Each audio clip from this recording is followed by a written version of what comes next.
வணக்கம். ஆகாஷ்வாணி புதுச்சேரி செய்திச் சுருக்கம் வாசிப்பவர் மோகன் ராஜ். செய்தித்தாள்கள் நிகழ்வுகளை வெளியிடுவதை தாண்டி ஒரு பெரிய சமூக பொறுப்பை கொண்டுள்ளன என்று குடியரசு துணைத் தலைவர் திரு சி.பி. ராதாகிருஷ்ணன் கூறியுள்ளார்.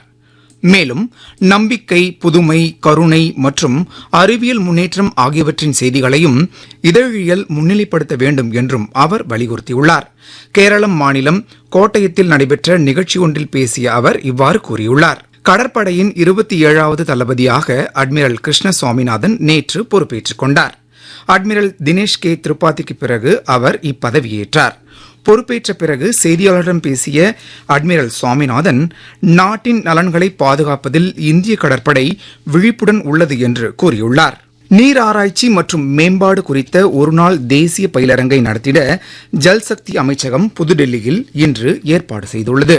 இந்த நிகழ்வின் போது ஜல்சக்தி அமைச்சகமும் இந்திய விண்வெளி ஆராய்ச்சி நிறுவனமும் செயற்கைக்கோள் அடிப்படையிலான பயன்பாடுகள், நீர்வள மதிப்பீடு, கண்காணிப்பு மற்றும் மேலாண்மைக்கான மேம்பட்ட தொழில்நுட்பங்களை வலுப்படுத்துவதற்கான புரிந்துணர்வு ஒப்பந்தத்தில் கையெழுத்திடும் என எதிர்பார்க்கப்படுகிறது. பிரெஞ்சு குடிமக்கள் வெளிநாடுகளில் வாழும் பிரெஞ்சு பிரதிநிதிகளை தேர்வு செய்வதற்கான தேர்தல் நேற்று உலகம் முழுவதும் நடைபெற்றது.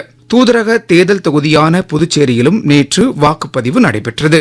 இதில் புதுவை வாழ் பிரெஞ்சு மக்கள் வாக்களித்தனர். குஜராத் மாநிலம் அகமதாபாத்தில் நேற்றிரவு நடைபெற்ற IPL கிரிக்கெட் போட்டியின் இறுதியாட்டத்தில் பெங்களூரு ராயல் சேலஞ்சர்ஸ் அணி குஜராத் டைட்டன்ஸ் அணியை வீழ்த்தி பட்டத்தை வென்றது.